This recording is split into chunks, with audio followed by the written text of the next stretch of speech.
ముందుగా ప్రార్థన చేసుకుందాం.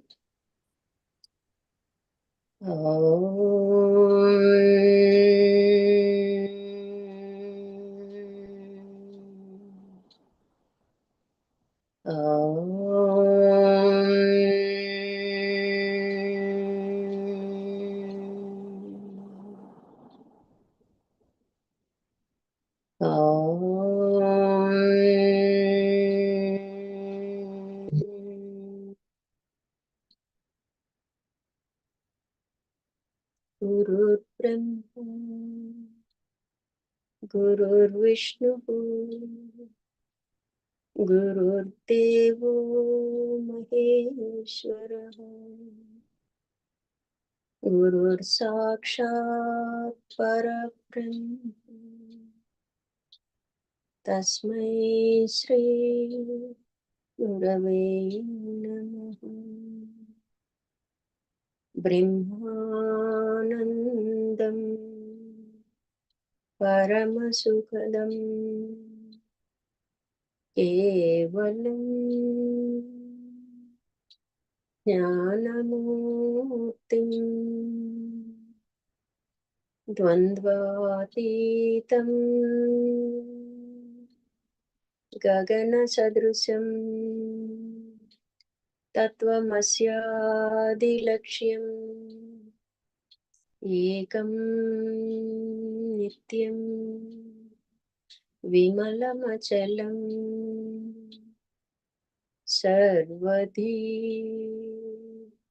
साक्षिभूतं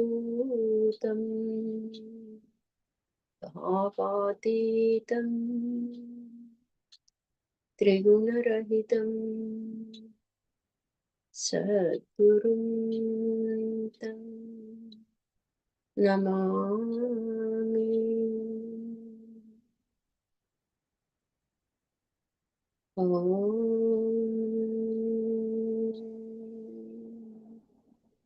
नमो ब्रह्मादिभ्यो ब्रह्मविद्या सम्प्रदाय पत्रुभ्यो वंशऋषिभ्यो महाभ्यो नमो गुरुभ्यः। सर्वोपप्लवरहित प्रज्ञानघन प्रत्यगार्तो ब्रह्मैवाहमस्मि अहं पदार्थरहितः सदाशिवसमारम्भां व्यासशङ्करमध्यमाम् अस्मदाचार्यपर्यन्तं वन्दे गुरुपरम्पराम्। ॐ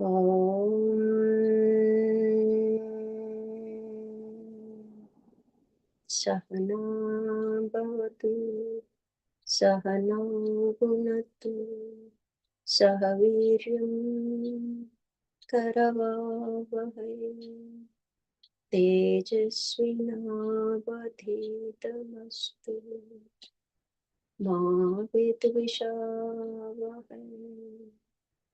ॐ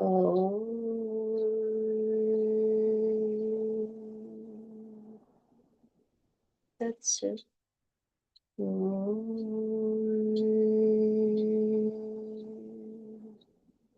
शान्ति शान्ति शान्तिः। हरिः ओम्। श्री गुरुभ्यो नमः। हरिः ओम्। हरि ओम సోమవారం అందరికీ హరి ఓం. పరిప్రశ్న, మనం భ్రమ భ్రాంతి అందులో స్వామివారి బోధ పంచబ్రహ్మల గురించి తెలుసుకుంటున్నాం. అయితే ఇక్కడ మనకి అసలు భ్రమ అంటే ఏంటి, భ్రాంతి అంటే ఏంటి బాగా అవగాహన అయిందనుకోండి, రెండు ఒకలాగే అనిపిస్తాయి. మనకి పెద్ద భేదం లేదు, ఏదో మహా అయితే ఒక చిన్న లిటిల్ బిట్ డిఫరెన్స్ అని అనుకుంటూ ఉంటాం. కానీ వాటి డిఫరెన్స్ మనం జాగ్రత్తగా గమనించినట్లయితే ఫస్ట్ మన దృష్టిలోంచి ఏమైపోతాయి ఇక్కడ చూడండి. బ్రహ్మ భ్రాంతి. ఒకటేమో అజ్ఞానం వలన వస్తుంది. రెండోది ఏంటి? అవిద్య వలన వస్తుంది.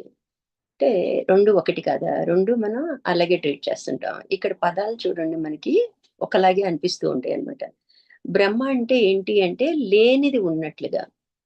ఏంటి లేదు అంటే ఇక్కడ జీవుడు, ఈశ్వరుడు వేరు అనిపించడం. అంటే జీవుడు లేడు కదా! ఉన్నట్లు అనిపిస్తుంది. ఈశ్వరుడు ఉన్నాడు. ఇక్కడ ఎందుకు అలా అనుకుంటామంటే ఈశ్వరుడు బింబం అయితే జీవుడు ప్రతిబింబం. మనం ఏమనుకుంటున్నాం? మనం బింబం అయ్యుండి ఆ అద్దంలో నిజంగా మన ఎదురుంగా అద్దం పెట్టుకుంటే అద్దంలో ప్రతిబింబం వ్యవహరిస్తదా? వ్యవహరించదు గదా! కానీ మనం ఏమనుకుంటున్నాం? మనం వ్యవహరించేస్తున్నాం అనమాట. నిజంగా వ్యవహరించడానికి అవుతుందా? అంటే అవ్వదు. అవన్నీ కూడా లేకనే ఉన్నట్లు మనకి తోస్తూ ఉంటాయన్నమాట. అందులోనే రాగద్వేషాలు పెంచుకుంటాం. అందులోనే అన్ని వ్యవహారాలు చేస్తాం. అందులోనే జనన మరణ చక్రంలో తిరుగుతుంటాం. నిజానికి లేనే లేదు. ఉన్నది ఒక్కటే బ్రహ్మమే. దాన్ని ఈశ్వరుడు అనుకోండి, బ్రహ్మం అనుకోండి, పరమాత్మ అనుకోండి. ఎలా అయినా అనుకోండి ఉన్నది అది ఒక్కటే. ఇవన్నీ కూడా లేకనే మనకి ఉన్నట్లు తోస్తూ ఉంటాయన్నమాట. ఇంకొకటేంటి? భ్రాంతి. ఇది కూడా లేనిది ఉన్నట్లుగా అనిపిస్తది. మనోబుద్ధులకి ఈశ్వరుడు అందటం లేదు. మరి నిజంగా చూసావంటే చూడలేదు. మరి ఉందని నువ్వు స్టాంప్ ఏసి చెప్పగలవా అంటే తెల్లమొహం వేస్తాం. అంటే మనకి మన మనోబుద్ధులకి ఈశ్వరుడు అందటం లేదు. అప్పుడు మనకి వెనకటి కాలం పద్దాక దేవుళ్ళు ప్రత్యక్షమైపోయి ఇది కావాలి, అది కావాలని తీర్చేస్తుంటారు. సినిమాల్లో చూస్తుంటాం. నిజంగా ఇప్పుడు మనం చూసేది వేళ్ళ మీద లెక్క పెట్టొచ్చనమాట. అది కూడా మనకి తెలీదు. అట్లా మనకి అవునన్నదంతా మిథ్యా స్వరూపం. ఏది అవునంటున్నాం? మనం ఎక్కడున్నాం? జగతిలో ఉన్నాం. అన్ని పనులు ఇక్కడే నడుస్తున్నాయి. లేచింది మొదలు పడుకునే వరకు. ఈ జీవుడు ఎక్కడ వ్యవహరిస్తూ ఉంటాడు?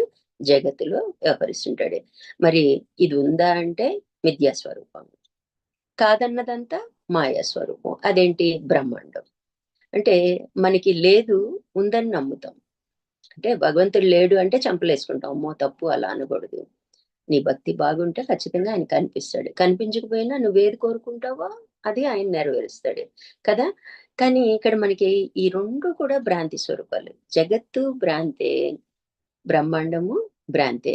ఎందుకలా అంటే మనం బాగా ఆలోచించాలనమాట. మనకేంటి అసలు జగత్తు ఎలా కనిపిస్తుంది అంటే మనకి లాస్ట్ క్లాస్‌లో మొదటి 2 బ్ర బ్రహ్మల గురించి మనం తెలుసుకున్నాం. జీవేశ్వరుల అభిన్నం అని. అందులో మనకి ఏం తెలిసింది? జీ ఈశ్వరుడు బింబం అయితే జీవుడు ప్రతిబింబము. దానికి బెస్ట్ ఎగ్జాంపుల్ ఏం చెప్పారంటే ఆకాశంలో సూర్యుడున్నాడు. సూర్యుడు ప్రకాశిస్తూ ఉంటాడు. ఆ సూర్య ప్రకాశం వచ్చి గోడ పక్కన ఒక బిందెలో నీళ్లు పెట్టామండి కుండలో. ఆ కుండలో రిఫ్లెక్ట్ అవుతున్నాడు. ఆ రిఫ్లెక్ట్ అయిన రిఫ్లెక్షన్‌ని మనము అదే అద్దంలో మన ప్రతిబింబంలాగా జీవుడనమాట. సూర్యుడు యొక్క ప్రతిబింబం. అదే జీవుడనుకుంటున్నాం. సూర్యుడు మనకి ఈశ్వరుడిగా పోల్చుకున్నట్లయితే ఎందుకంటే నిజంగా ఈశ్వరుడిని మనం చూడలేము. అందుకని మనకు అర్థం కావడం కోసం మనకు అర్థమయ్యే దాన్ని ఎక్స్‌ప్లెయిన్ చేస్తూ శాస్త్రాలన్నీ కూడా ఏంటంటే ఫ్రమ్ నోన్ టు అన్‌నోన్ అనమాట. మనకు తెలిసిన దానిని తెలియకుండా ఏదో ఉంది గదా! అజ్ఞాతంగా. దాన్ని తెలియచెప్పే ప్రయత్నం మనకి చేస్తున్నారనమాట. అయితే ఇక్కడ మనకి ఏం చెప్తున్నారు? ఆ కుండలో వచ్చి సూర్యుడు ప్రతిబింబించాడు. రిఫ్లెక్షన్. అంటే సూర్యుడి కాంతి కదా! కాంతి ఏమైద్ది? ఇట్లా పక్కన గోడ మీద గూడా రిఫ్లెక్ట్ అయింది. అంటే గోడ గూడా మెరిసిపోతూ కనిపించింది. అదేంటమ్మా అంటే జగత్తనమాట. అంటే అసలు జీవుడే ప్రతిబింబం సత్యం కాదు. పోనీ సత్యం కాకపోతే ఈశ్వరుడు అంటూ ఉన్నాడు. బింబం అంటూ ఉంది. దానికి ప్రతిబింబం. ఈ ప్రతిబింబానికి ప్రతిబింబం జగత్తు. అంటే నువ్వే లేదమ్మా, నువ్వే భ్రమ చెందుతున్నావంటే, ఇంకో భ్రమ ఏంటి అంటే జగత్తనమాట. అందుకని ఇక్కడ మనకేం చెప్తున్నారు? ఈ భ్రాంతి స్వరూపమే బ్రహ్మాండం. బ్రహ్మాండం అసలు కనిపించదనుకోండి. అది భ్రాంతిలోనే ఉంటాము. ఈ పిండాండం గూడా అంటే జగత్తు కూడా మనకి భ్రాంతే. ఈ 2 కూడా భ్రాంతి స్వరూపాలు. ఇప్పుడు అర్థమవుతుందండి? భ్రమకి, భ్రాంతికి తేడా ఏంటి అంటే, భ్రమ చెందాను అంటే అక్కడ లేదు ఉన్నట్లుగా కనిపిస్తది. అంటే కొంత బెటర్ అనమాట. అంటే భ్రాంతి కన్నా భ్రమ బెటర్ అనమాట. ఎందుకంటే కనీసం కొంచెం రియలైజ్ అయితే మనం ఈశ్వరుడని ఒప్పుకుంటాం. అంటే మనం ప్రతిబింబము, ఈశ్వరుడు బింబము అని. ఇదేంటి ప్రతిబింబానికి ప్రతిబింబం. అంటే భ్రాంతి చెందామనమాట. కాబట్టి ఇట్లా జాగ్రత్తగా మనము భ్రమ, భ్రాంతుల గురించి ఇంకా ఇంకా ఆలోచించే కొద్దీ ఇంకా మనకి అవగతం అవుతూ ఉంటుంది అనమాట.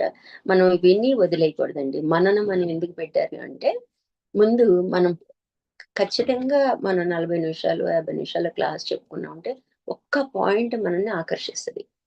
ఆ ఒక్క పాయింట్‌ని ఈ రోజంతా మనం మననం చేసుకున్నట్లయితే దానికేదో క్లూ అనమాట అది. అంటే మనం దాటడానికి అది అవకాశం ఇస్తుందని. మనం ఏం చేస్తామంటే గుర్తొస్తది. ఆ! సరే అనుకుంటాం. దాన్ని విచారణ చేయమనమాట. ఎప్పుడైతే దాన్ని విచారణ చేశామనుకోండి ఆటోమేటిక్‌గా మన జీవితంలో అప్లై చేస్తాం. ఎందుకంటే మనం తెలుసుకున్నది అప్లై చేయకపోతే ఏదైనా తెలుసుకున్నది అది వాడిపోతే మనకి ఇంక నిద్ర పడదు. ఇది కూడా అలాగే అనమాట. ఇలా మొదలైందే సహజంగా మొదలైందే మనం డీప్‌గా మనం వెళ్ళగలుగుతాం ఆధ్యాత్మికంగా అనమాట. ఎందుకంటే అందులో బాహ్య ప్రపంచం పట్ల దొరికేది ఏదైనా ఒక వస్తువు నచ్చిందండి కొనుక్కొని తెచ్చుకున్నాం, అనుభవించాం. అయితే అది ఒక రోజో, 2 రోజుల్లో తర్వాత ఎంత కాస్ట్‌లీదైనా కామన్ అయిపోతుంది మనకి. కానీ ఆధ్యాత్మికంగా అలా కాదండి. ఎట్లా అంటే ఒకసారి ఆ ఆనందాన్ని మనం టచ్ చేసామనుకోండి, అది అలౌకిక ఆనందం అని ఊరికే అనరండి. ఆనందం అది పదే, పదే, పదే దాని మీదే దృష్టి వెళ్తుంటదనమాట. ఎప్పుడైతే దృష్టి పెడతామో నిజమైన సాధకుడిగా మారతాం. ఇప్పుడేంటంటే ఆషామాషి ఏదో కాలక్షేపానికి సాధన చేసినట్లనమాట మనం. అట్లా వెళ్ళే కొద్దీ ఆనందం రెట్టింపు అవుతది. అది మామూలు వస్తువుల్లాగా 2 రోజులకో, 3 రోజులకో పాతబడిపోదు. అది ఎప్పుడు ఎందుకనంటే ఏ సమస్య మనల్ని బాధ పెట్టదనమాట. ఆనందం గురించి మనం తెలుసుకున్నట్లయితే, మన జీవితంలో దుఃఖమయమైనయి కూడా మనల్ని ఇబ్బంది పెట్టవనమాట. శారీరకంగా కానియండి, మానసికంగా కానియండి. వాటిల్ని అధిగమించగలుగుతాం అనమాట. అందుకని ఇంకా ఎక్కువ, ఇంకా ఎక్కువ మనకి బాగా అర్థమయ్యే కొద్దీ సాధన పెంచుకుంటూ ఉంటాం. మనకి అవగాహన పెరిగితేనే కదా సాధన చేస్తాము. అప్పుడు మన లక్ష్యానికి చేరువవుతాం అనమాట. అందుకనే జాగ్రత్తగా అర్థం చేసుకునే ప్రయత్నం చేద్దాం. బ్రహ్మ అంటే ఏమో జీవుడు. బ్రహ్మ ఈశ్వరుడయ్యుండి భ్రమ చెందాడు నేను జీవుడిని అని. భ్రాంతి అంటే ఈశ్వరుడు. మన మనోబుద్ధులకు కనిపించట్లేదు కాబట్టి భ్రాంతిగా ఉన్నాడు. నమ్మేవాళ్ళు నమ్ముతారు. నమ్మనోళ్ళు నమ్మరనమాట. మన కోరికలు వరుస పెట్టి 2, 3 తీరినాయనుకోండి, వెంటనే మనం ఉన్నాడనేస్తాం అనమాట. మూడో కోరిక తీరలేదండి. ఆ! దేవుడెక్కడున్నాడు అందరూ అలాగే అంటారని. పెద్ద పెద్దోళ్ళు బాగా జ్ఞానం ఉన్నోళ్ళు కూడా అలాగే కామెంట్ చేస్తుంటారనమాట. కాబట్టి ఇక్కడ మనం జాగ్రత్తగా అర్థం చేసుకొని జీవ భ్రమలు ఇక్కడ మనం భ్రాంతి అంటే అది బ్రహ్మాండానికి ఉంటది. విశ్వానికి ఉంటది. కాబట్టి దాన్ని మనం ఇంకా అప్పుడే దాని గురించి అర్థం చేసుకోలేము.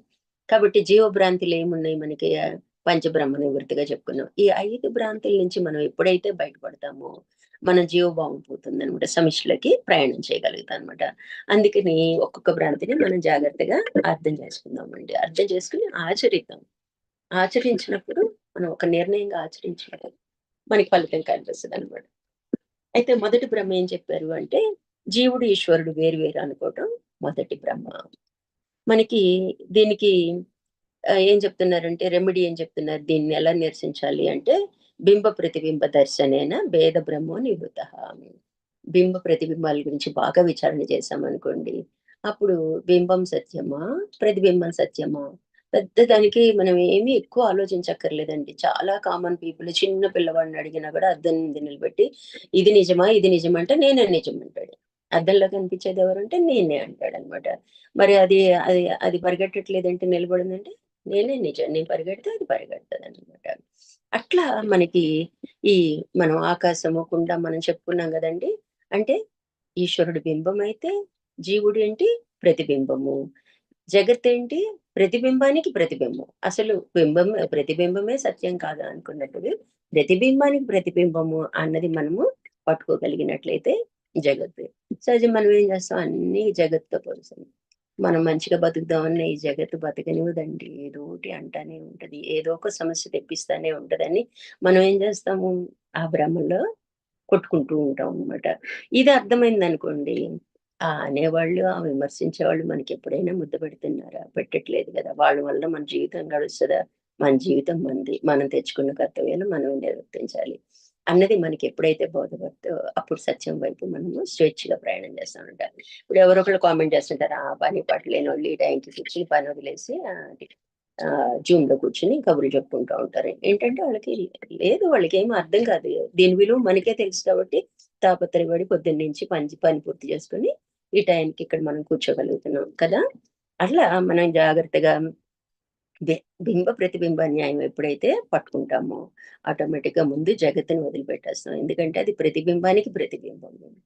తర్వాత నెమ్మదిగా మన అంటే బింబం యొక్క లక్షణాలని మనం తెలుసుకుని, అంటే ఈశ్వర లక్షణాలు తెలుసుకుని ఈ జీవభావం నుంచి దివ్యత్వానికి అడుగులు వేస్తాం అనమాట. ఎప్పుడైతే దివ్యత్వంగా అంటే జీ ఈశ్వరుడి యొక్క లక్షణాలతో మనం జీవిస్తామో ఆయనకి మనకి భేదం లేదు. ఆకారం ఇదే ఉంటదండి. మనం శరీరం వదిలే వరకు మనలో ఏమీ మార్పు రాదు. మన భావనలో మార్పు వస్తుంది, మన బిహేవియర్ లో మార్పు వస్తుంది అనమాట. మనకి దేవుడికి చూపించినట్లు ఎక్స్ట్రా చేతులు రావు, ఎక్స్ట్రా ఏమి మహిమలు వచ్చినా మనం ఉపయోగించాం అనమాట. ఎందుకంటే ఆ పరిస్థితి మనకు కావాలి. ప్రజెంట్ ఏంటంటే మరీ జీవభావంలో ఉన్నాం కాబట్టి అక్కడి నుంచి దివ్యత్వానికి అడుగులు వేసే ప్రయత్నం చేస్తుంటాం అనమాట. ఒకసారి అక్కడికి వెళ్ళాక మనకి వచ్చే సిద్ధులు కానీ వాటితో కానీ మనకి ఏమీ పని లేదు. మన అంతిమ లక్ష్యం అచలము. అది అందరికీ ముందుగానే బాగా స్వామివారు బోధించున్నారు కాబట్టి వాటి గురించి మనము ఆలోచించాం అనమాట. ఇక్కడ మనకి బింబ ప్రతిబింబ న్యాయంతో మనకి ఆటోమేటిక్ గా మనం ఏంటన్నది మనకి బోధపడుతుంది అనమాట. జీవుడు ఈశ్వరుడు వేరే అని ఆలోచించటమే మొదటి బ్రహ్మ అని మనం తెలుసుకోవాలి. ఇప్పుడు మనకి ఎలా మన నిత్య జీవితంలో మన ఆలోచనలో ఎలా ఉండాలి అంటాము. ఒకటిగానే ఉన్నామని ఆలోచించే పద్ధతి అంటే ఈశ్వరుడికి నాకు భేదం లేదు అనుకుని నేను పని ప్రారంభించాను, అనుకుని నేను మాట్లాడటం మొదలుపెట్టాను. అది జ్ఞానవంతమైన జీవితం అయితే అదే జ్ఞానం అన్నమాట. ఎప్పుడైతే జ్ఞానం జీవిస్తామో జ్ఞానంతో ఆటోమేటిక్‌గా ఆగామి రాదు. మనకి సాక్షిగా జీవించగలుగుతాం అన్నమాట. వేరుగా ఉన్నారు. అమ్మో! ఆయనెక్కడండి, నేనెక్కడ అని ఇలా అనేసుకున్నామనుకోండి, వెంటనే అజ్ఞానంలో పడిపోయామని గుర్తుపెట్టుకోవాలన్నమాట. అలా మొదటి భ్రమ నుంచి మనం బయటపడలేదు అనుకోండి, మళ్ళీ కొత్తయి మనకి యాడ్ అవుతాయి అన్నమాట. అంటే కష్టము ఒక పాయింట్‌తో మనం తీసేయలేకపోతే ఇంకొద్ది కష్టపడాలి. ఇప్పుడు మనం చేసే సాధనలాగా అన్నమాట. ఆత్మనిష్టం కర్తృగుణం వాస్తవం ద్వితీయతః. అంటే ఏంటి మనకి రెండో ప్రశ్న, నాకే అన్ని కర్తవ్యాలున్నాయి. బాబోయ్! లేచింది మొదలు ఎంత పనుండి నేను లేకపోతే జరగనే అన్నీ నేనే. నా కుటుంబం నా మీదే నడుస్తుంది.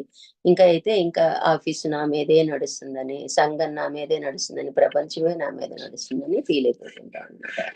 నిజానికి ఇవన్నీ ఎవరి వాళ్ళు మనం ఏమైతే తెచ్చుకున్నామో ఆ కర్తవ్యాలు మనమే చెయ్యాలి. వేరే వాళ్ళు మోస్తారా? మోయరు. ఒకవేళ మనము బద్ధకం బద్ధకంతో పని వదిలేసామనుకోండి, ఎవరికో అప్పచెప్పామనుకోండి, దానికి డబుల్ పని మనం చేయాల్సొస్తదనమాట. కాబట్టి కర్మ అనేది ఒకదానికి పదింతలయ్యి మనల్ని అందులో మునిగెట్టి చేస్తుందనమాట. మనం ముందే చెప్పుకున్నాం. ప్రకృతి గుణ ప్రేరణతో నువ్వు వద్దనుకున్నా నీ టైం వచ్చేటప్పటికి ఆ పని నీ చేత బలవంతంగా ప్రేరేపించి చేయిస్తదనమాట. అందుకని ఇక్కడ మనం ఏం చెప్పాలి? ఇక్కడ జీవుడు, ఈశ్వరుడు వేరై ఉన్నారని మనం అనుకున్నప్పుడు ఏం చేస్తాము? పూజలు, కర్మకాండలో ఉంటాము. అలా కాదు మనకి రెండవది అన్నీ నాకే కర్తవ్యాలు ఉన్నాయి అన్నప్పుడు ఈ ప్రపంచం అంతా మనకు కనపడుతుంటదనమాట. ఎందుకంటే మనం చేసే కర్తవ్యాలన్నీ రిలేటెడ్ ప్రపంచంతో అంటే జగత్తుతో అనమాట. నా కుటుంబం కూడా నాకు కనపడుతుంది. నా శరీరం కనపడుతుంది. నా కర్తవ్యాలు కనపడుతున్నాయి. నా బాధ్యతలు కనపడుతున్నాయి. అవన్నీ కూడా బ్రహ్మేనండి. ఇవన్నీ ఏమేం చెప్తున్నాం మనం, నాకు ఇది చేయాలి, అది చేయాలని అన్నీ కూడా రెండో బ్రహ్మ అనమాట. ఎందుకని అంటే మొదటి బ్రహ్మ మనం విశ్వసించలేకపోయాం కాబట్టి ఇవన్నీ మన మీదకొచ్చి కూర్చుంటాయన్నమాట. దానికి ఏం సమాధానం చెప్తున్నారు? దాని నుంచి ఎలా బయటపడాలి అంటే నివృత్తి ఏం చెప్తున్నారంటే, స్ఫటికం ఒక స్ఫటికానికి ఏదైనా ఒక రంగు ఉందా అంటే గాజు పటకం అండి. దాని ముందు మనం పేపర్ వైట్ అయి గూడా ఉండేయి. దాని ముందు ఎర్ర రంగు పేపరో ఏదో పెట్టామండి. మందార పువ్వు పెట్టాము. శివలింగమే పెట్టుకున్నాం, స్ఫటికలింగం. ఎదురుంగా మందార పువ్వు పెట్టాము. ఎర్రగా కనిపిస్తుంటదనమాట. అట్లాగా మనము స్ఫటికం, మనం ఈశ్వరుడి స్ఫటికం గదా! మనం గూడా స్ఫటికమే. అంటే మనకి ఏ రంగు లేదు, ఏ కర్తవ్యం లేదు. ఎప్పుడైతే ఎర్ర రంగొచ్చి చేరిందో అంటే నేను జీవుడిని అన్నది ఎర్ర రంగనమాట. వచ్చి చేరిందో ఈ కర్తవ్యాలన్నీ మనం చేసుకోవాల్సిన అవసరం ఏర్పడిందనమాట. అలా మనం జాగ్రత్తగా ఈశ్వరుడివే అయినప్పటికీ నీకే కర్తవ్యం లేదు. నీవు జీవుడివని తలంపగానే అన్ని కర్తవ్యాలు మన దగ్గరకొచ్చి పడినియనమాట. జీవుడు, ఈశ్వరుడు వేరుగా ఉన్నారనగానే, జీవుడికి సంబంధించినవన్నీ నిన్ను చుట్టుముట్టేశాయి ఈ కర్తవ్యాలన్నీ కూడా. కాబట్టి నాకే కర్తవ్యము లేదు అని నిశ్చయం కలగాలంటే నేను ఈశ్వరుడినని నేను గుర్తించాలనమాట. ఇంకా ఏం చెప్తున్నారు, ఈ కర్తవ్యాలతో పాటు మనకి ఏంటి అంటే ఎలా ఎలా వస్తది అంటే మన దగ్గర 3 ప్రయోజనాలు ఆశిస్తూ చేస్తాం. అది వ్యక్తిగత ప్రయోజనం, సామాజిక ప్రయోజనం, పారమార్థిక ప్రయోజనం. వ్యక్తిగత ప్రయోజనం ఏంటంటే మనం ఏ పని చేసినా కూడా ఏదో ప్రపంచం గుర్తించాలని, లేకపోతే కుటుంబం గుర్తించాలి, లేదా నాకు నేనైనా గుర్తించాలి. అది వ్యక్తిగత ప్రయోజనం. నా కోసం నేను చేస్తున్నాను. కొన్ని ఎంత కుటుంబ బాధ్యతలు స్వీకరించా మన సంతోషం కోసం మనం చేస్తాం. నన్ను నేను గుర్తించుకోవటం, లేకపోతే నన్ను నేను ప్రూవ్ చేసుకోవడానికి. లేదా రెండోది ఏంటి, సామాజిక ప్రయోజనం ఏంటంటే నేనేదో 4,00,000, 5,00,000 పెట్టి హారం కొనుక్కున్నాను. అది వేసుకుని ఫంక్షన్‌కెళ్ళాను. ఎవరు ఏమి అడగలేదు. దుఃఖం వచ్చేస్తది ఇగ. అయ్యో! ఇదేంటి అంటల్లేదా ఇంత ఖర్చు పెట్టినా అంటే ఎవరో పొగడాలని సామాజిక ప్రయోజనంగా ఆశిస్తాం అనమాట. అదే పారమార్థిక ప్రయోజనం. ఎవరో పేదవాళ్ళున్నారు, ఆశ్రమానికెళ్ళాము. మనం ఏదో హెల్ప్ చేస్తూ ఉంటాం. వాళ్ళకి ఏదైనా కష్టం వచ్చినా, సుఖం వచ్చినా లేతే అయ్యి ఇయ్యి తీసుకెళ్తాం. వెంటనే ఆ టయానికి దేవుళ్ళే వచ్చి అతను చూసుకుంటున్నాడు అంటే మనం ఏమనుకున్నాము, నన్నే దేవుడు అంటున్నారు అంటే అహంకారం వచ్చేసింది. నాలో ఉన్న దేవుణ్ణి చూసారు అంటే జాలి, కరుణ, దయ, ప్రేమ అనేవి దైవీ లక్షణాలండి. ఈ లక్షణాలతో వ్యవహరించినప్పుడు ఎవ్వరూ నిన్ను దూరం పెట్టరు. అందరూ మన చుట్టూనే తిరుగుతుంటారు. దాన్నే మనం ఆరాస్ అనుకోండి, మన వైబ్రేషన్స్ అనుకోండి, ఏదైనా ఎప్పుడైనా చూడండి చ చక్కగా చిరునవ్వుతో నా ఎవరిని దూషించకుండా ప్రేమగా మన ఇంటికొచ్చినా, ఎక్కడైనా కలిసినా మనము ఆప్యాయంగా మాట్లాడామనుకోండి, అవన్నీ కూడా దైవ లక్షణాలు. ఎవ్వరు మనల్ని వదులుకోవటానికి ఇష్టపడరనమాట. అంటే దైవం అంటే ఇష్టపడని వాళ్ళు ఎవరుంటారండి? అందుకే ఆ లక్షణాల్ని మనకి చెప్తున్నారు. ఆత్మ లక్షణాలని, బ్రహ్మ లక్షణాలని, ప్రకాశ లక్షణమని, జ్ఞాన లక్షణమని ఇవన్నీ ఎందుకు చెప్తున్నారంటే అవి మనం అలవరుచుకోవటానికి. మన మననం ద్వారా, మననం అంటే కార్యశీలత అనమాట. ఏదైతే మనం తెలుసుకుంటున్నామో దాన్ని మననం చేయటం అంటే గుర్తించి దాన్ని మన జీవితానికి అప్లై చేయటం అనమాట. ఇట్లా మనకి మనలో ఉన్న దేవుణ్ణి చూసారు అనుకుంటే మనకు అహంకారం. లేదు నేను నన్ను దైవంతో పోల్చారు అంటే లేనిపోని అహంకారం. నిజంగా దైవం లేదు ఏదేదో గొప్ప కోసమా అని పారమార్థిక ప్రయోజనం, పుణ్యం వస్తదనో ఏదో రకంగా చేస్తామనమాట. కాబట్టి ఇక్కడ జాగ్రత్తగా ఎప్పుడు కూడా మనము దీన్ని కర్తభావం తగిలించకూడదనమాట. తగిలించాము అంటే అనవసరమైన అహంకారానికి లోనవుతూ ఉంటాం అనమాట. అదే జీవేశ్వరుల అభిన్నలు అనంగానే పారమార్థిక ప్రయోజనం కూడా లేకుండా పోద్ది. ఎందుకంటే ఉన్నది ఈశ్వరుడే అని మనం ఉంటాం కాబట్టి ఏ ప్రయోజనం అవసరం లేదు. ఎందుకంటే ఈశ్వరుడు ఏమీ కదలడు. నువ్వు ఏం చెయ్యి, ఎలా ఉన్నా కూడా అతనిలో కదలిక ఉండదు. అంటే మనం ఈశ్వరుడమని మనం గుర్తించినప్పుడు మనలో కూడా ఆ స్పందన, ప్రస్పందన అనేవి లేకుండా జీవించాలన్నమాట. ఇక్కడ ఇంకా ఏం చెప్తున్నారంటే సామాజిక ప్రయోజనాన్ని గాని, పారమార్థిక ప్రయోజనాన్ని గాని, వ్యక్తిగత ప్రయోజనాన్ని గాని, ఈ 3 ప్రయోజనాలు ఎప్పుడైతే ఆశిస్తావో అప్పుడది కామిక కర్మ అయిపోతుంది. మనమేం చేయాలి? మనం ముందు కర్మల్లో చెప్పుకున్నాం. నిష్కామ కర్మ చేయాలి. అంటే కోరిక లేకుండా చేయాలి. ఫలితం పట్ల ఆశ అక్కర్లేదు, మమత్వం అక్కర్లేదు, అహంకారం అక్కర్లేదు అని చెప్తున్నారు. ఇక్కడ ఏం చెప్తున్నారంటే కర్త లేకుండా చేయటమే నిష్కామ కర్మ అంటే. సింపుల్‌గా తేల్చేశారు. మిగతా 3 కాదు. ముందు నేనని తీసేయి. ఆ తర్వాత అన్ని ప్రయోజనాలు నీకే వస్తాయని. కేవలం కర్మఫలాన్ని ఈశ్వరార్పణ భావంతో చేసినంత మాత్రాన అది లేకుండా పోదు. మనం ఏం చెప్పుకున్నాం? ఏ పని చేసినా అంటే సాధకుడు మనమున్న లెవెల్‌ని బట్టి మన థింకింగ్ ఉంటదండి. అట్లా నెమ్మదిగా ఇంప్రూవ్ చేసుకుంటే చివరికి ఎటువంటి ఆలోచన లేకుండా సాక్షిగా చేయగలుగుతాం అనమాట. అందుకని మనకి ఇన్ని రకాలుగా మనకి చెప్పడం జరిగింది. అందులో ఒకటేంటి ఈశ్వరార్పణం, కృష్ణార్పణం అనుకో అమ్మా. నువ్వు ఏ పని చేసినా, ఏం మాట్లాడినా అని మనకి చెప్పడం జరిగింది. అంటే ఈశ్వరార్పణ భావంతో చేసినంత మాత్రాన అది లేకుండా పోదు. నేను చేసేవాడిని అనుకున్నంత వరకు నిన్నే ఆశ్రయించి ఉంటాయి. మిగతా ఫలితాలన్నీ కూడా ఆయన చుట్టూనే ఉంటాయన్నమాట. కాబట్టి నేను చేయటం లేదు. అందరి యందున్న ఈశ్వరుడే నా చేత చేసేట్లుగా ప్రేరేపిస్తున్నాడు. ఎదుటి వాళ్ళకి ఏదో అవసరం వచ్చిందండి అంటే ఆయనలో ఉన్న ఈశ్వరుడు నన్ను ప్రేరేపిస్తున్నాడు ఈ పని చెయ్యి అని. నువ్వు చెప్తే నేను చేసేదేంటి అంటే అవ్వదనమాట. అంటే ఈశ్వరుడిని గుర్తించలా. నీకు అహం వచ్చేసింది. నువ్వు జీవుడైపోయావు అనమాట. అట్లాగే నేను హాయిగా సంపాదించి పెడితే కూర్చొని తింటున్నారా? లేకపోతే ఇలా ఏదో తీసుకుంటున్నారా? ఇలాంటి ఆలోచనలు చాలా వస్తాయిగా జీవుడికి. అంటే దానికి అందరి యందున్న ఈశ్వరుడే ఫలాన్ని అనుభవిస్తున్నాడు. అందుకే అంటే అతనిలో ఈశ్వరుడిని గుర్తిస్తే అతనే ఆ ఫలం అనిపిస్తున్నాడు. ఈశ్వరుడు అనుభవిస్తున్నాడు అంటే మనము బాధ ఉంటదా? ఏదో ప్రసాదం పెడతాం, మళ్ళీ అది మనమే తినేస్తాం. నిజంగా ఆయన స్వీకరించడం మొదలు పెడితే ఎవరికి ఎంతమంది పెడతారో అండి, అది కూడా ఆలోచించాల్సిన విషయం అనమాట. కాబట్టి చేయక ముందున్నది ఈశ్వరుడే, చేసిన తర్వాత ఉన్నది ఈశ్వరుడే. ఈ పాయింట్ చాలా బాగుందండి. అందరి యందున్న ఈశ్వరుడే నా చేత ఇలా చేసేట్లుగా ప్రేరేపిస్తాడు. ఎవరైనా పని చెప్తే మనకి గురుగారు ఈశ్వరుడన్నా గురువన్నా ఒకటే. ఎవరైనా డోర్ కొట్టారు, గురుగారు ఏదో ఎవరినో పంపించారు, లేదా గురుగారు నాకు ఏదో సందేశం, ఎవరింటిగా వెళ్ళాల్సి వచ్చింది, దేనికో వెళ్ళాల్సి వచ్చింది, గురుగారు నన్ను ఎందుకు ఇక్కడ పెట్టారు, ఇక్కడికి ఎందుకు పంపించారు, నాకు దీని నుంచి నేనేం నేర్చుకోవాలి, సినిమాకి వెళ్ళినా ఫంక్షన్స్కి వెళ్ళినా ఎవరైనా ఇంట్లో మనం సహాయానికి వెళ్ళినా ఎలా అయినా సరే ఒక్క మనసులో ఈ ఒక్క ఆలోచన పెట్టుకోవాలండి. గురువు గారు నన్ను ఎందుకు పంపించారు, ఆ టయానికి మనం సత్సంగం మిస్ అయిపోయిందే, అయ్యో చెప్పలేకపోతున్నానే, వెళ్ళలేకపోతున్నానే, ఇవి కాదు మనం ఆలోచించాల్సింది. ఏదో ఒకటి మనం గుర్తించాలన్నమాట. ఏదో ఉంది, లేకపోతే ప్రకృతి అంతా కూడా పాఠం నేర్పడమే కదండి, అంతా అన్ని రకాలుగా పాఠం నేర్చుకోవడమే. ఇట్లా ఆలోచించామనుకోండి, అనవసరంగా మనం అయ్యో మిస్ అయ్యేమైనా బాధ ఉండదు. అలాగే మనకి ఎదుటోళ్ళ మీద చిరాకు ఉండదు. సరిగ్గా ఈ టైంకే వచ్చి కూర్చుంటారనో, లేదా ఈ టైంకే బెల్ కొట్టాలనో, ఇలాంటి ఆలోచనలు మనకి రావండి. జాగ్రత్తగా మనము ఆలోచించాలన్నమాట.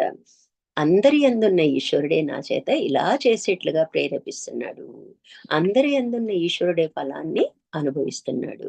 మళ్ళీ ఏదో మనం చేస్తే వచ్చిన లాభాన్ని వాళ్ళేదో తీసుకున్నారన్న ఫీలింగ్ మనకొద్దనమాట. మన కష్టాన్ని వాళ్ళు దోచుకున్నారనో, ఇలాంటి ఆలోచనలు రావన్నమాట. రాకపోతే ఏముంది, అనవసరమైన కొత్త కర్మలు మనం చేయము. కాబట్టి చేయక ముందున్నది ఈశ్వరుడే, చేసిన తర్వాత మిగిలింది కూడా ఈశ్వరుడే. ఉన్నది ఎప్పుడూ కూడా ఈశ్వరుడే, నేను లేని వాడను అని జీవభావాన్ని ఎగరగొట్టే ప్రయత్నం మనం చేయాలన్నమాట. ఏదైనా సరే అండి, అల్టిమేట్ గా జీవభావాన్ని మనం తీసేయాలండి. ఎలా తీసేస్తారు అది మీ ఇష్టం అనమాట. ఎన్నో రకాలుగా మనం తెలుసుకుంటున్నాం, ఎన్నో ప్రయత్నాలు చేస్తున్నారు స్వామి వారు. మన తెలివిని ఇంకా పెంచడానికి అనేక రకాలుగా చెప్తున్నారు. ఏ ఒక్క పాయింట్ అన్నా అంటే మనకి చెప్తుంటారు, ఒక్కొక్కళ్ళకి ఒక్క రుచి ఉంటది. మనల్ని ఆసక్తి కలిగించింది అనుకోండి, అదే మంచి సాధకులుగా మారిపోతారనమాట. ఇంకా ఈ రోజు మనము మూడవ బ్రహ్మ ఏంటంటే శరీరత్రయ సంయుక్తో జీవ సంగీ తృతీయత. మనకి మూడో బ్రహ్మ ఏంటి అంటే, మనకి 3 శరీరాలు ఉన్నాయనే బ్రహ్మ అనమాట. అంటే మూడో బ్రహ్మ వచ్చింది ఇప్పుడు మనకి ఏంటంట, శరీరత్రయం 3 శరీరాలుగా ఉన్నాయట. మనకు ఒకే శరీరం ఉందా, 3 శరీరాలుగా ఉన్నాయంటే 3 శరీరాలు ఉన్నాయి. మనం ఏం చేస్తాం, కంటికి కనిపించేది స్థూలంగా చెప్పుకుంటాం, ఈ మనోబుద్ధులతో ఆలోచించేదాన్ని సూక్ష్మంగా చెప్పుకుంటాం. మనం ఈ జన్మ తీసుకోవడానికి బలమైన కారణం ఒకటి ఉంది. మన సంస్కారాల్లో చాలా సంస్కారాలు మనం తెచ్చుకుంటామండి. అన్ని కూడా కంప్లీట్ అవ్వకుండానే మనం వెళ్ళిపోవాల్సి వస్తుంది. ఎందుకంటే మనం చేసే చిందరవందర పనులు అన్నమాట. ఈ అన్ని సంస్కారాల్లో ఒక సంస్కారం బలంగా ఉంటది. ఆ కారణంగానే జన్మ తీసుకుంటాం అన్నమాట. కాబట్టి దాన్ని కారణ శరీరం అంటాం. అంటే ఏ పని మనం ఎలా ఎలా ప్రూవ్ చేసుకోవాలంటే అండి, కారణ శరీరం ఉంది అంటానికి ఏదో ఒక కారణం లేనిదే ఈ కార్యం జరగదు. కార్యం జరగాలి అంటే సూక్ష్మంలో ఆలోచన వస్తేనే, శరీరం జడం కదండీ! ఈ ఇంద్రియాలు ఇవన్నీ ఏం చేస్తది, సూక్ష్మంలో మనసు ఏం చెప్తే అదే చేస్తది. మనసు అనుకోండి, బుద్ధి అనుకోండి, ఏదైనా అనుకోండి. అయితే ఈ పనులు చేయటానికి మనకి కారణావస్థలో ఒక కారణం ఉంటది అనుకుంటాం. ఏ కారణం లేక ఏం జరగదే, ఎందుకు జరిగింది అని ఎప్పుడైనా మనం కొన్ని విషయాల్లో అయినా ఆలోచిస్తాం. అయితే కారణ శరీరం ఉంది అని ప్రూవ్ చేయడానికి ఒక చిన్న బెస్ట్ ఎగ్జాంపుల్ ఒకటుందండి. మనం ఏ కారణం చేతనో నిద్రపోలేదండి రాత్రి. నిద్రపోలేకపోతే పొద్దున ఎలా ఉంటదండి, పిచ్చెక్కినట్టుంటది. ఏ పని చేయదు. నీరసం. ఒక రోజంతా నిద్రపోలేదండి. నీరసం తలంతా ఏదో భారంగా తోచదనమాట. ఏ పని చేయమన్నా అటువైపు వెళ్ళదు. అది అందరికీ అనుభవమే కదా! అంటే మరి నేను స్థూల శరీరం, నేను 100 కిలోమీటర్లు పరిగెట్టేయగలనా అన్న కెపాసిటీ నాకుంది. ఏ పనైనా చేసేయగలను. ఎంతమందొచ్చినా వంట చేసేయగలనని. మనం ఎంతైనా చేస్తాం. పడుకొని లేస్తే ఫ్రెష్ అవుతాం. ఆ నిద్రే లేదు. మళ్ళీ పడుకునే అవకాశం లేదిప్పుడు. అప్పుడే తినమంటే అర అదే కొంచెం తెమిలినట్టు ఉంటది. తినబుద్దవ్వదు నిద్ర లేకపోతే. మరి సూక్ష్మంలో ఆలోచనలు కూడా గందరగోళంగా ఉంటాయి. ఎక్కువ ఆలోచించలేము. అంటే షార్ప్‌గా ఆలోచించలేము ఏదైనా పని చేయాలంటే. మరి కారణావస్థ ఏంటి? నిద్ర. అది పోవటం వలన, అది చెడటం వలన మిగతా 2 శరీరాలు మనల్ని ఇబ్బంది పడుతున్నాయి. మరి ఇవి ఇండివిడ్యుయల్‌గా వర్క్ చేస్తాయి అనుకుంటే మరి స్థూలం ఎందుకు వర్క్ చేయట్లేదు? అది పరిగెట్టగలదు కదా, శరీర బలం కదా. మరి మనోబలంతో ఎందుకు ఆలోచించలేకపోతున్నాం? ఎప్పుడు మంచి షార్ప్గా ఉంటాం కదా, ఎందుకు చేయలేకపోతున్నాం అంటే ఈ రెండిటికి కారణం ఉందన్నమాట. దాన్నే కారణ శరీరం అంటాం. అర్థమైందండి? కారణ శరీరం అనేది అలా గుర్తిస్తున్నాం. నిజానికి మనకి మనసు అన్న గ్రహిస్తాం, మన భావాల రూపంలో ఉంది కాబట్టి ఇది మన మనసు, ఇది సూక్ష్మం అని అర్థం చేసుకుంటాం. కారణాన్ని గబాలన మనం అర్థం చేసుకోలేము అనమాట.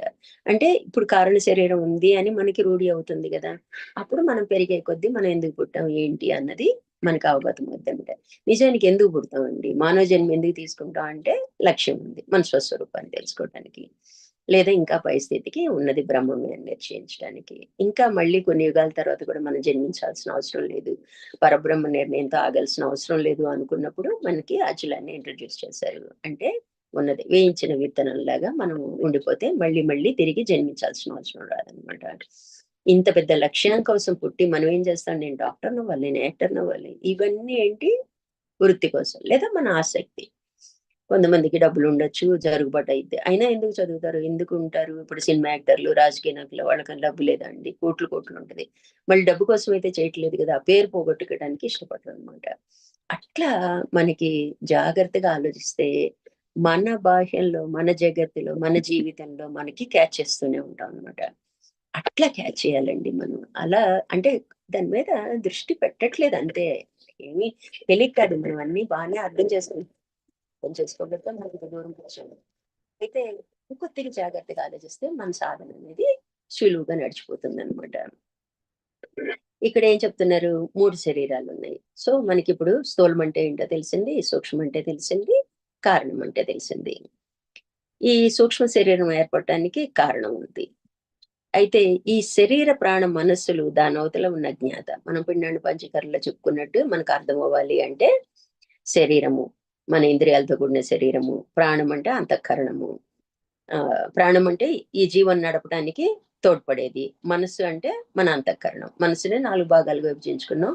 అది చేసే పని విధానాన్ని బట్టి ఒక్కోసారి ఇప్పుడు మనం ఎలా అమ్మ, చెల్లి, అక్క ఎలాగా పేర్లు మారుతున్నాయి, మనిషి ఒక్కటే కదా, అలాగే ఉన్నది మనసే. అందుకే మనసుని మనం మనోనాశనం చేయాలి అనుకుంటాం, మనసు మీదే మనం ఆధారపడతాం. కానీ అది ఒక్కోసారి నిశ్చయాత్మకంగా మారినప్పుడు బుద్ధి అని చెప్పుకున్నాం. ఒకసారి చిత్తంలో వాసనలు అవన్నీ ఉంటాయి, అవి మనని బయటకు వచ్చి మనని ప్రేరేపించేట్ చేస్తాయి. అలాగే అహంకారం, నేను నేను అనేది అహంకారం కింద. అట్లా మనకి అర్థం చేసుకుంటాం. కాబట్టి పిండాండ పంచకర్రలో మనం ఏం తెలుసుకున్నాం? శరీరం అంటే, ప్రాణం అంటే మనస్సు, దానవతల ఉన్న జ్ఞాత. నిజానికి జ్ఞాత మనమే. 25వది మనమై ఉన్నట్లయితే ఈ 24 కూడా లేనివే అని రుజువు అవటానికి. ఇట్లా అంతవరకు చెప్పుకున్నట్లయితే పంచీకరణ విషయం మనకి అర్థమైంది. ఈ 3 శరీరాలతో సంగి అంటే కలిసి ఉన్నటువంటి వాడు, మీరు ఎప్పుడైనా సరే ఏదైనా కానీ ఆలోచన చూసినా, ఏ చేతనైనా సరే ప్రతి చోట ఇప్పుడు ఇది నేను స్థూల శరీరమే నేను అనుకుని చేస్తున్నానా? సూక్ష్మ శరీరం నేను అనుకుని చేస్తున్నానా? కారణ శరీరం నేను అనుకుని చేస్తున్నానా? నిజం ఒప్పుకుందాం అండి. మనం ఏమనుకుంటాం చెప్పండి? నేను శ్రీదేవిని చేస్తున్నా అనుకుంటా. అంటే ఏంటి అర్థం? స్థూలం. అంటే ఎంత మనం సాధకులమండి, ఎన్ ఎంత తక్కువగా ఆలోచిస్తున్నామో చూడండి. మనకు అనిపించాలన్నమాట. ఎప్పుడైనా మనకి ఇంత మనం క్లాస్‌లో కూర్చొని మనం తెలుసుకున్న తర్వాత, ఎప్పుడైనా నేను శ్రీదేవిని అనిపించినప్పుడు సిగ్గనిపించాలన్నమాట. ఎందుకంటే జడమైన స్థూలానికి ఇంపార్టెన్స్ ఇస్తున్నట్టు లెక్కనమాట. కనీసం సూక్ష్మ శరీరం అంతఃకరణతో కొంచెం బెటర్ అన్నమాట. కారణావస్థ గురించి ఆలోచించారంటే ఇంకా మహాకారణం. ఆటోమేటిక్‌గా ఆధ్యాత్మికంలో ఎంటర్ అయిన వాళ్ళే కారణ శరీరం గురించి ఆలోచిస్తారనమాట. ఆధ్యాత్మికం కాదండి, జ్ఞాన మార్గంలో. కాబట్టి జాగ్రత్తగా మనం ఏదైనా చూసినా, ఏదైనా చేసినా గాని, నేను స్థూల శరీరం అనే అనుకుంటున్నానా? సూక్ష్మ శరీరం నేను అనుకుంటున్నానా? కారణ శరీరం నేను అనుకుంటున్నానా? ఈ ప్రశ్న మనకి రావాలండి. ఆల్రెడీ 2 స్టెప్పులు దిగిపోయామండి. మొదటి స్టెప్‌లోనే నేను ఈశ్వరుడు అనుకోలేదు. రెండో స్టెప్‌లో అన్ని బాధ్యతలు నాయి అనుకున్నాను. అది కూడా కాకపోతే ఇంకా మనం దిగొచ్చి ఈ శరీర త్రయం దగ్గర వచ్చేస్తున్నాం అనమాట. కారణ శరీరం అంటే ఏంటసలు? అంటే ఆనంద భావమే కారణ శరీరం. అదే మనకి సుషుప్తావస్థలో జరుగుతూ ఉంటదనమాట. అనమాట. వేరే ఏమీ లేదండి. గాఢ నిద్ర అవస్థలో నువ్వు పొందుతున్నటువంటి ఆనందం ఏదైతే ఉందో, ఆ ఆనంద కోసమే అనుభవించినటువంటి ఏ ఆనంద భావం ఉందో, అయి ప్రియ ప్రమోదాలు. ప్రియంగా ఉంటే కావాలనుకోవటం, మోదంగా ఉంది దక్కించుకోవటం, ప్రమోదం ఉంటే అనుభవించేయటం. ఈ 3 రూపాల్లో ఇది వస్తూ ఉంటదనమాట. అదే బాహ్యంలో కూడా మనకి ఎలా వస్తదంటే, శరీరం దగ్గరికి వచ్చేటప్పటికి తమో గుణంగా, ఆలోచనలో ఉంటే రజోగుణంగా వస్తుంటాయి అనమాట. అట్లా మనం జీవించేస్తూ ఉంటాం అనమాట. అంటే అందరం పుట్టామండి. అందరం జీవించాలి. కానీ ఎలా జీవించాలన్నదే ప్రధానం అనమాట. మనం ఇన్నాళ్ళు ఏమనుకున్నాం, మన పెద్దలు మనకేం చేశారు, సంస్కారవంతంగా ఉండాలమ్మా, మంచి వ్యక్తిగా ఉండాలి, ఎప్పుడు పొరపాట్లు చేయకూడదు, తప్పొప్పులు తెలుసుకొని బిహేవ్ చేయాలి, మనకి ఎవరిని ఏ రకంగానూ మనం ఇబ్బంది పెట్టకూడదు. అంతవరకు కుటుంబం మంచిగా ఉంటే మనకు అలాగే నేర్పిస్తారు. మన సంస్కారం ఆటోమేటిక్‌గా చిన్నప్పటి నుంచి అదే అలవాటైద్ది. అలాగే ఉండడానికి ప్రయత్నిస్తామనమాట. కానీ ఇక్కడ మనం జాగ్రత్తగా ఈ కారణ శరీరాన్ని గురించి కొద్దిగా అవగాహన చేసుకుంటే మన జీవితంలో మార్పొచ్చేస్తదండి. చూడండి మళ్ళీ తెలుసుకుందాం. ఆనంద భావమే కారణ శరీరం. వేరే ఏమీ లేదు. గాఢ నిద్రావస్థలో నువ్వు పొందుతున్నటువంటి ఆనందం ఏదైతే ఉందో, ఆ ఆనందమయ కోశంలో అనుభవించినటువంటి ఏ ఆనంద అనుభవం ఉందో, అంటే మనం ఆనందము అనుభవించడం అంటే ఏంటి? సుషుప్తిలో మనకి తెలియకుండానే ఎంత కష్టంలో ఉన్నా, ఎంత దుఃఖంలో ఉన్నా, ఎంత శారీరక బాధల్లో ఉన్నా ఒక్క నిద్రపోయి లేస్తే రిలీఫ్ వచ్చేస్తది కదా! ఎందుకలా అంటే దానికి కూడా ఒక రీజన్ ఉంది. ఆత్మకి దగ్గరగా ఉంటది కాబట్టి మనకి ఆ ఆనందాన్ని మనము అందుకోగలుగుతున్నాం. అది బాగా నిద్రపోయాను అనగలుగుతాం గానీ, యాజ్ ఇట్ ఈస్‌గా దాన్ని మనం వర్ణించలేము. అది ఆనందమయ కోశం యొక్క మనం ఏం చేస్తున్నామంటే, దానికి మనకి ఎలా వర్తించి అన్నది డిస్క్రైబ్ చేసుకుంటున్నాం ఇప్పుడు. ఆనందమయ కోశంలో అనుభవిస్తున్నటువంటి అంటే గాఢ నిద్రావస్థలో ఏ అనుభవ భావం ఉన్నదో అది ప్రియమోద ప్రమోదాలు అక్కడ సూక్ష్మంగా అనుభవించబడుతున్నాయి. అంటే సూక్ష్మంగా అంటే లోపల లోపలే. స్థూలంగా అంటే మనకి వ్యక్తమైద్ది. ఇప్పుడు సపోజ్ ఏసీ యేసుకొని మంచి బెడ్ ఓ 30,000 50,000 బెడ్ మీద పడుకున్నానండి. మంచాలు ఇంకా లక్షల్లో ఉంటాయి గదా! బట్ అది స్థూలం అనిపిస్తుంది. తెలుస్తుందనమాట. అంటే పడుకునే వరకే నిజానికి మనం ఎక్కడ పడుకున్నాం అన్నది అన్నీ సమకూర్చుకుంటాం. అలా సమకూర్చున్నోళ్ళకి కూడా అనేక టెన్షన్స్ వల్ల నిద్ర రానోళ్ళు చాలా మందున్నారండి.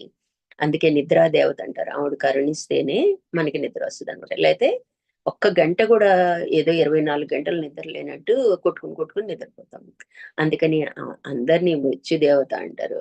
మన భారతదేశంలో అన్నిటికీ గౌరవిస్తామండి. అన్నిటిని పూజిస్తామనమాట. అయితే ఇక్కడేం చెప్తున్నాము, ఈ ప్రియ మోద ప్రమోదాలు అక్కడ సూక్ష్మంగా అనుభవించబడుతున్నాయి. శరీర ప్రాణ మనసులు లేకుండా. ఎందుకంటే అవి గాఢ నిద్రకెళ్ళేటప్పటికి లయిస్తాయి. మనసు పని చేయదు. ప్రాణం జరుగుతుంటది. కానీ మనకి తెలియబడదు. ఇప్పుడేంటి మనకి జరుగుతున్నట్టు తెలుస్తదనమాట. ఇవేమీ లేకుండానే ప్రాణం ఉంటది. ఉంది కాబట్టి మళ్ళీ లేవగలుగుతున్నాం. కానీ మనకి తెలియబడదు గాఢ నిద్రలో. ఎక్కడున్నామో ఏంటో కూడా మనకి తెలీదు. వీటి ఉనికిని నీకు తెలియకుండా తమంతట తామే అనుభవించబడుతున్నాయి. మనకి అనుభవంలోకి అంటే తెలియకుండా ఇది ఇలా జరిగింది. ఇప్పుడు ఏదైనా ఒక గొడవ జరిగిందనుకోండి, లేదా ఏదో ఒక విషయం జరిగిందనుకోండి, ఎక్స్‌ప్లెయిన్ చేయగలుగుతాను. కానీ నువ్వు గాఢ నిద్రావస్థలో ఎలా నిద్రపోయావంటే అందరం ఒకటే సమాధానం. హాయిగా నిద్రపోయాను. అసలు ఒళ్ళు తెలియలేదు. నిద్రపోయానంటామనమాట. అంతే తప్ప దాన్ని డిస్క్రైబ్ చేయలేమనమాట. అంటే ఏంటంట ఇవి మన లోపల శరీరం పడుకున్న శరీరం కానీ, హ్మ్. ప్రాణం కానీ, మనస్సు కానీ ఇవన్నీ కూడా సూక్ష్మంగా అనుభవిస్తున్నాయి. అంటే మనమే గుర్తించలేనంతగా అనుభవిస్తున్నాయి. దానికి సాక్షి ఏంటి అంటే మనలో ఉన్న తెలుసుకునే తెలివనమాట. ఇక్కడ సూక్ష్మంగా అనుభవించబడుతున్నాయి. ఆ ఆనందమయ కోశంలో ఉన్న భావం పేరు ఆనంద భావం. ఆ ఆనంద అపేక్షయే కారణ శరీరం. ఆ అపేక్ష ఎందుకొస్తుంది? ఏయో పెద్ద పెద్దయి చెప్పుకోక్కర్లేదండి. నిద్ర. 9 అవుతది, 10 అవుతది. ఇంక పడుకోవాలి, పడుకోవాలి, పడుకోవాలని పనులు పూర్తి చేసుకుంటాం. అసలు సాయంకాలం నుంచే త్వరగా తినేసి పడుకోవాలి. త్వరగా తినాలంట, మంచిదంటారు. ఎందుకంటే నెక్స్ట్ పడుకోవడం కోసం. అంతే కదా! కాబట్టి ఈ ఆనంద అపేక్షయే కారణ శరీరం. అంటే మనకి పడుకోవాలంటే ఆనందాన్ని అనుభవించాలని ఉరురు. ఎలాంటి వాళ్ళు ఎంత సాఫ్ట్‌వేర్ ఇంజినీర్‌లు ఎవ్వరైనా కాస్త టైం దొరికితే పడుకోవాలని అనుకుంటారనమాట. అది ఆనంద అపేక్ష అనమాట. అయితే ఇక్కడ సుషుప్తిలో కాదమ్మా, నువ్వు ఎప్పుడైతే తెలుసుకుంటావో నిత్య జీవితంలో గూడా అదే ఆనందంతో ఉండగలుగుతావు అన్న దాని కోసమే మన సాధనంతా. ఎందుకంటే మనం మెలకువ ఉన్నప్పుడు జాగ్రత్తలు సుఖము దుఃఖము రెండు కూడా కామనే. కానీ దుఃఖానికి దుఃఖిస్తున్నాం, సంతోషానికి సంతోషపడుతున్నాం. కానీ ఇట్లా ఏ భావం లేకుండా అన్నది మనం చేయట్లేదు. ఇప్పుడు ఎప్పుడైతే తెలుసుకుంటామో ఆత్మ గురించి, నేను ఆత్మని, నేను ఈశ్వరుని, నేను గురువుని అని ఎప్పుడు అనుకుంటానో, అప్పుడు ఈ భావన అనేది మనకి మొత్తం ఉంటదనమాట. రోజంతా ఉంటదనమాట. అలాగే ఎప్పటికీ ఉంటది మనం జీవించినంత కాలం.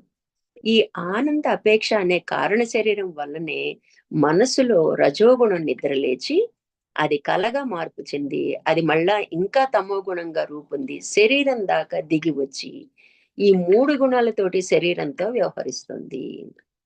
ఏంటి అంటే మనం ఏ పని చేసినా కూడా ఆనందమే. నాకు దుఃఖం రావాలని ఏదైనా పని చేస్తామండి. అన్‌ఫార్చునేట్‌లీ అది మనకి వికటించి మనకి దుఃఖాన్ని కలిగజేస్తది.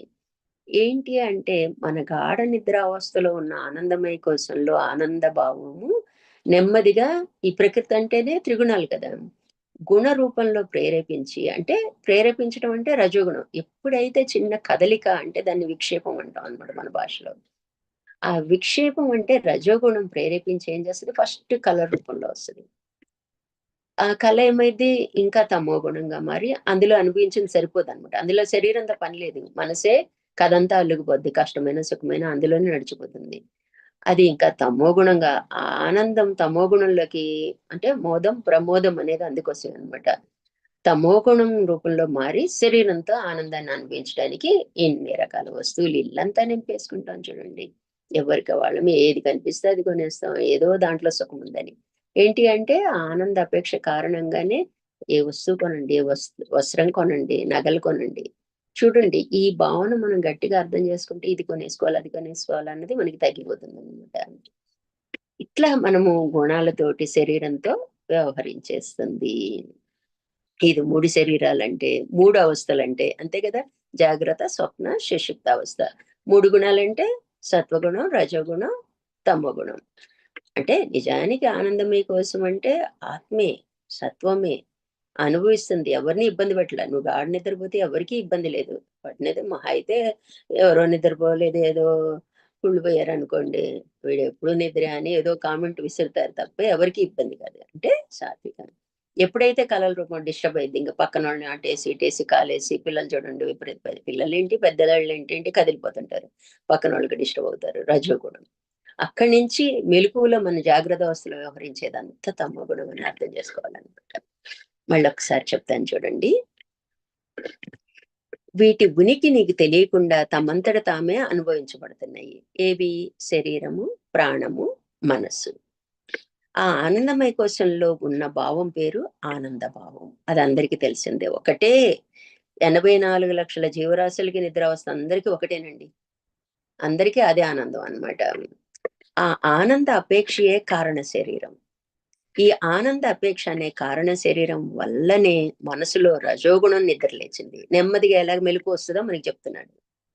అది కలగా మార్పు చెంది, అది మళ్ళా ఇంకా తమో గుణంగా రూపొంది, శరీరం దాకా దిగివచ్చి, ఆ 3 గుణాలతోటి శరీరంతో వ్యవహరిస్తుంది.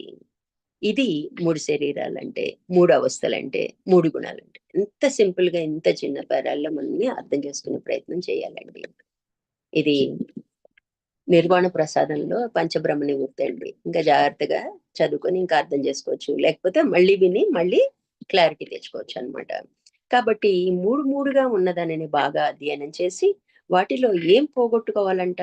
సంగి. మనం ఏం చేస్తున్నాం? ప్రతి దానికి సంగతి. నిద్రని సంగత్వమే. అదే అమ్మో! నిద్రపోకపోతే ఎలాగా? పడుకోవాలనుకోవటం కూడా సంగత్వం అనమాట. అలాగే మనసుతోనూ సంగత్వమే చెందుతున్నాం. శరీరంతోనూ సంగత్వమే చెప్తున్నాం. సుఖాపేక్షతో అనమాట. అది నేనే. మీ మనవరాలు వచ్చి మిమ్మల్ని పిలిచిందనుకోండి, అప్పుడు మీరేం ఫీలయ్యారు? పిలవగానే అదయ్యారా లేదా? అప్పుడేమయ్యారు? అప్పుడు మనం ఏమనుకోవాలి? ఓహ్! ఇప్పుడు నా తాతగారి పోస్ట్ కదా! అని. మనం ఏమైద్ది? అమ్మా! అని తాపత్రయపడి దగ్గరికి తెచ్చుకుంటాం. అంటే అదయిపోయాయి. సాంగత్యం చెందేసాం మనవరాలతో. ఎందుకంటే నా బిడ్డ, నా బిడ్డ బిడ్డ. తెలియకుండానే చూడండి అసలు కన్నా వడ్డీ అంటారు. మన మామూలు మన పిల్లల మీద కన్నా ఎక్కువ అపేక్ష మనోళ్ళు మనవరాళ్ళ మీద చూపిస్తుంటాం. కాబట్టి పాత్ర నువ్వయ్యావన్నమాట. వేరే ఏమీ లేదు. అది తాతగారి పోస్ట్ నేను తీసుకున్నాను. అదయ్యాను. అని మనకి అనిపించాలి కూడా అన్నమాట. ఆ పాత్ర నువ్వవుతున్నావా ఎప్పుడైనా? కావు. ఈ 3 శరీరాలు కానీ, 3 గుణాలు గాని, 3 అవస్థలు గాని, ఇవన్నీ కూడా నీ పాత్రలన్నమాట. అలాగే మన జీ ఈ శరీరం తీసుకున్నాం కాబట్టి 3 గుణాలు వ్యవహరించాలి. 3 అవస్థలు ఫేస్ చేయాలి.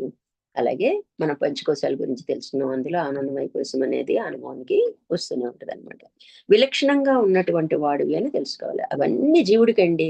నేను వాటన్నిటికి విలక్షణం. దానికి బిఫోర్ ఈశ్వరుడికి బిఫోర్ మనం సాక్ష్యాలు పెట్టుకుంటాం అనమాట సాధనగా.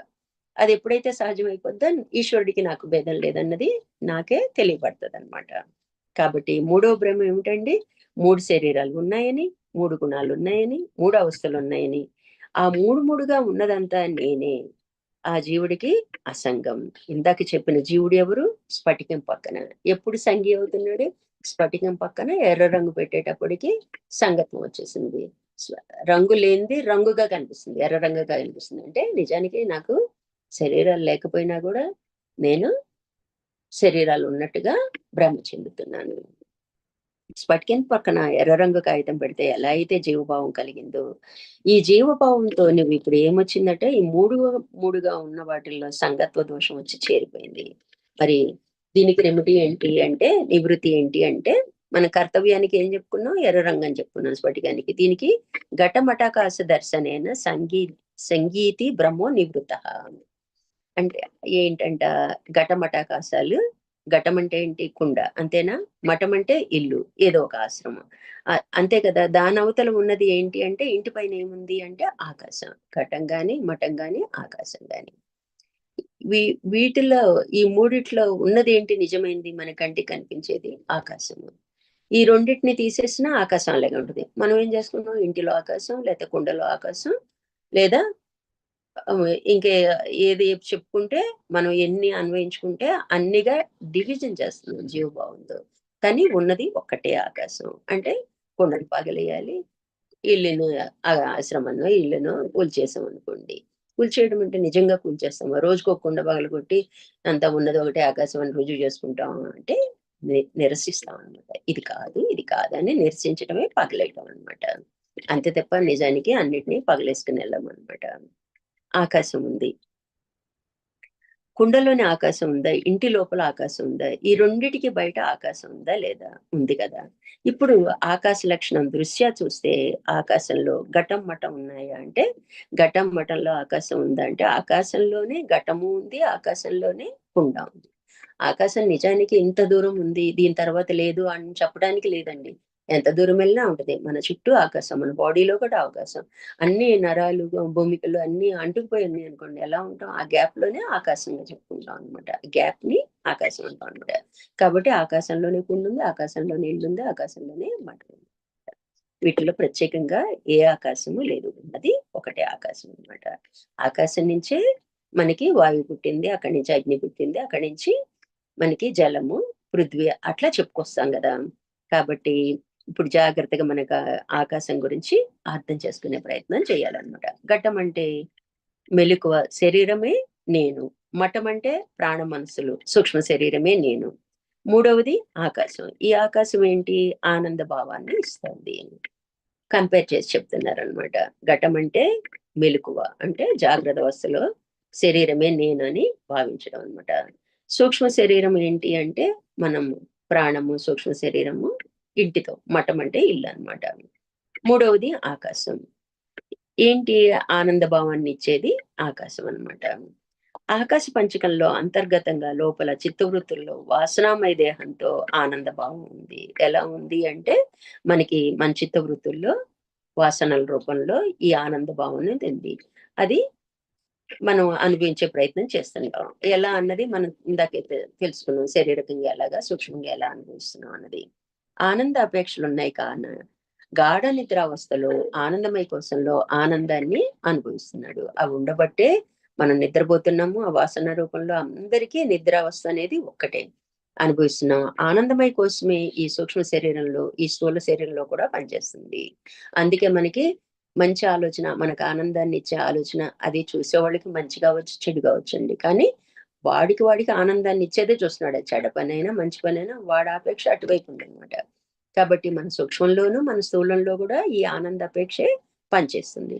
ఇదంతా ఒక్కటిగానే ఉంది. ఈ ఒక్కటిగా ఉన్నదానిని సాక్షిని నేనని నిరూపించాలి మనం. నిరూపిస్తే ఏమవుతుంది? సంగత్వ దోషం పోతుంది. ఇది నేను కాదు అనుకున్నప్పుడు ఇంక దాంట్లో ఎందుకు ఇన్వాల్వ్ అవుతామండి? ఎందుకు తాపత్రయపడిపోతాం వాటి గురించి? కాదు కదా. అందుకని సంఘీభావం వద్దు, సంగత్వం చెందద్దు అని చెప్తున్నారు. ఘటం పగిలేస్తే మఠం మిగిలింది, ఆకాశంలోకి వెళ్ళి ఆకాశం కలిసిపోయింది. అంతేనా కాదా? మీ ఇంట్లో కుండ ఉందండి, కుండ పగిలేసాము. కుండ ఉన్నంతసేపు కుండలో ఆకాశం వేరుగా ఉంది. కుండ పగిలేస్తే ఇంట్లో ఉండిపోయింది. ఇల్లు పగిలేస్తే ఆకాశంలో కలిసిపోయింది. మనం ఇందాకే చెప్పుకున్నాం, పగిలేయటం అంటే నిరసించడం. అంతేగాని రోజు వెళ్ళి మనం కుండలు పగలగొట్టం అనమాట. చేయవలసిన పని ఏమిటి అంటే నిరసించటం. అది నేను కాదు అని నిరసించడం అనమాట అక్కడ ఉద్దేశం. అలా నువ్వు మూడింటిని కనుక నిరసిస్తే, ఘటపట మఠాకాశాలు నిరసిస్తే మిగిలిన వాడెవడో వాడు నువ్వు. ఇక్కడ పటం అని చేర్చారండి, గోడ. అప్పుడు జీవభావం లేదు. మూడు మూడుగా ఉన్నటువంటి గుణత్రయంలో, శరీరత్రయంలో, అవస్థాత్రయంలో సంగత్వ దోషం లేదు. మూడు మూడుగా ఉన్నాయి, చాలా ఉంటాయండి. అందులో మెయిన్ ఏంటంటే శరీరత్రయము, అవస్థాత్రయము, గుణత్రయము. ఈ మూడింటిని సంస్కరించుకుంటే మిగతా మూడులు మనం చేయమన్నమాట. ఇప్పుడు చెప్పేవాడు చేసేది, ఆ చేయబడేది ఏదో ఆ టాపిక్ ఉంటుంది అనమాట. ఇట్లా సంగత దోషం ఈ మూడిట్లో మూడు మూడుగా ఉన్న వాటిలో మనం నిరసించగలిగినట్లయితే ఆటోమేటిక్ గా మనకి సంగత్వం అనేది ఉంటుంది. ఈ మూడిటికి ఎవరు? నేను సాక్షిని. ఎందుకు అంటే నేను ఈశ్వరుని, నేను జీవుణ్ణి కాదు. కర్మఫలం అనుభవించడానికి ఈ దేహం వచ్చింది, లేకనే ఉన్నట్లు నన్ను తోపింప చేస్తుంది. ఇట్లా మనం ఆలోచించగలిగితే మనం సాక్షిగా ఉంటాం. హరికోమండి.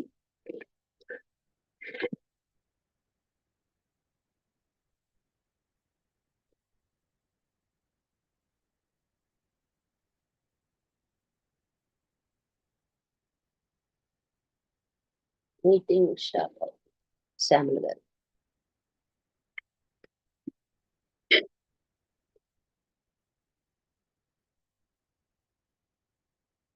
హరికోమమ్మ.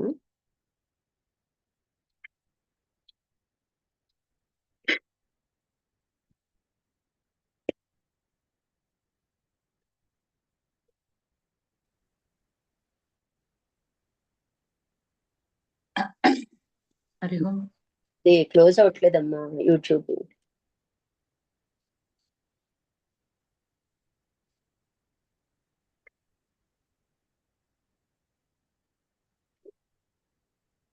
శ్యామల.